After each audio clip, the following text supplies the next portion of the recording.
Hello friends, in this video we will be discussing about the teething problem seen in children during the eruption of the primary dentition. So let's begin.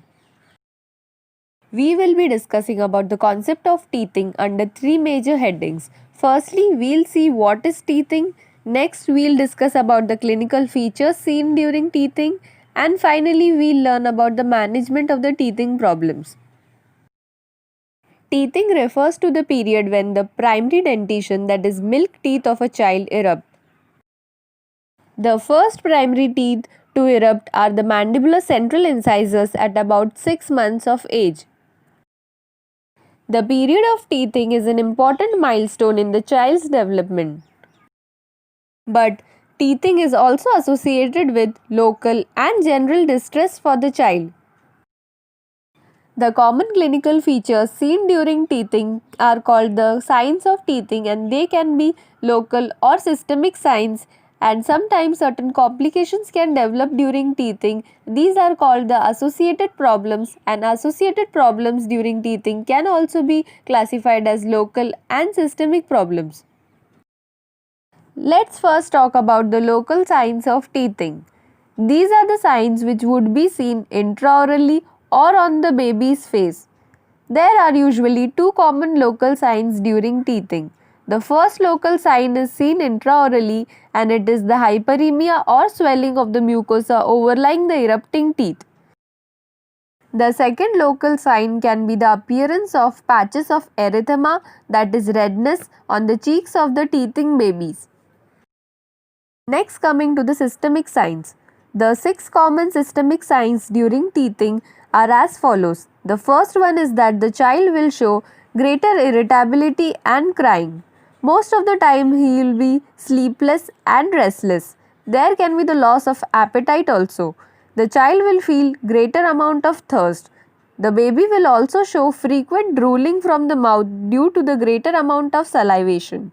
This can further lead to appearance of circumoral rash around the lips due to the constant wetness. Next, moving to the associated problems.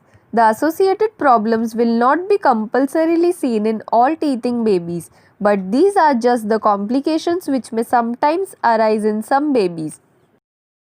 The local problems which may arise can be in the form of an eruption hematoma or an eruption sequestrum developing in relation to the erupting tooth, or other problems can be ectopic eruption, transposition or transmigration of the erupting teeth. The systemic problems can be less severe and more frequent ones like fever, diarrhea and vomiting, or sometimes more severe and less common ones like bronchitis, tetanus, cholera, convulsions and infantile paralysis. Now talking about the management during teething. Under this, we will be seeing what are the preventive measures, general measures, medical management and surgical management. Preventive measures involve maintaining good hygiene of the child's oral cavity as well as of his general body. Gum pads can be wiped with cotton soaked in a weak antiseptic solution after each meal, and the general body resistance of the child should be improved by providing adequate amounts of vitamins, minerals and proteins in the diet. Next, coming to the general measures. During teething, the child has a natural tendency to chew on hard objects. This serves two advantages. One is that it will increase the blood supply in that area, and this will further stimulate the gum pads for smooth and painless eruption of the teeth. Nowadays, specially fabricated teething devices like teething rings, keys, etc. are available. Pacifiers which release preventive agents like sodium fluoride and xylitol are also helpful. But pacifiers should not be used for long term as it can lead to other oral problems. Even eatables like non-sweetened rusk or a toasted bread or hard fruits like an apple can be helpful. Under medical management, topical agents like glycerin, lignocaine hydrochloride, or benzyl alcohol can be applied intraorally. These agents can help to relieve the local irritation of the gum pads.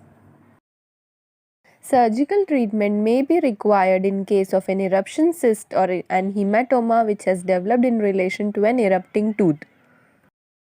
Please subscribe our channel Dento Friend for more such videos and do hit the bell icon.